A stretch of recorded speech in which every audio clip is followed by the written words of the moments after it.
COVID-19 was initially reported to the World Health Organization on 2019, December 31. However, the earliest report of it could have been since November 17.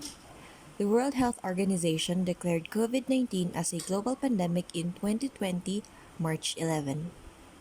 On March 17, the entire Luzon was placed under enhanced community quarantine. Non-essential businesses were not permitted to open while businesses that provided food and medicine were allowed to stay open. Due to the stay-at-home orders that lasted till May of 2020, patients had a hard time visiting clinics. Some patients were scared of going out for chances of getting the virus themselves, and some did not have a way of commuting to the clinic. Dental needs were not part of a family's budget because most jobs were on hold or some were dismissed due to company downsizing. And in general, most, if not all, households were financially strained. Most patients that took the effort to go to dental clinics were in pain or discomfort and were considered as emergency cases. To combat the spread of COVID-19 while keeping essential dental clinics open, new guidelines were implemented, from teledentistry to allowed escort numbers.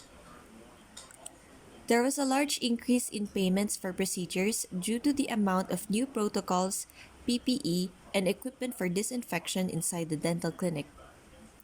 Not to mention the 1,000% increase in PPE due to the shortage of supplies from hospitals, private clinics, and even the public demanding them.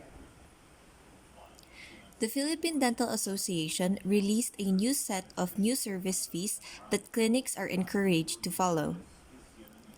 Consultation and oral prophylaxis increased by 100%, and fillings increased by 233%. Most procedures that needed the use of drills or more invasive treatments such as extractions increased from 40% to 233%.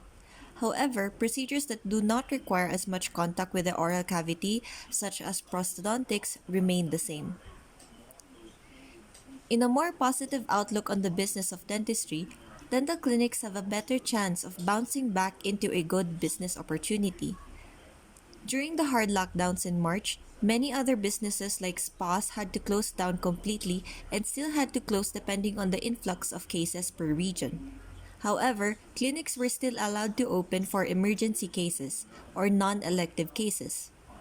Furthermore, according to the Oral Health Group, unlike cafes or restaurants, much of what we lost is a deferral of revenue, not a loss of revenue.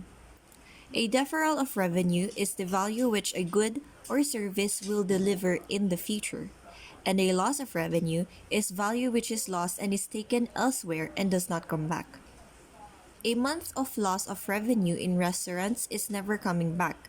However, a patient with tooth decay who could not come in last month will still come back for a fill or extraction. Unlike other businesses that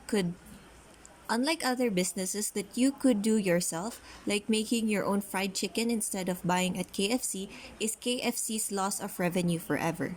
Patients cannot fill their own cavities or cavities won't reverse its progress because a visit to the clinic was not possible. This builds a backlog that helps recover the business, which is not possible for other businesses.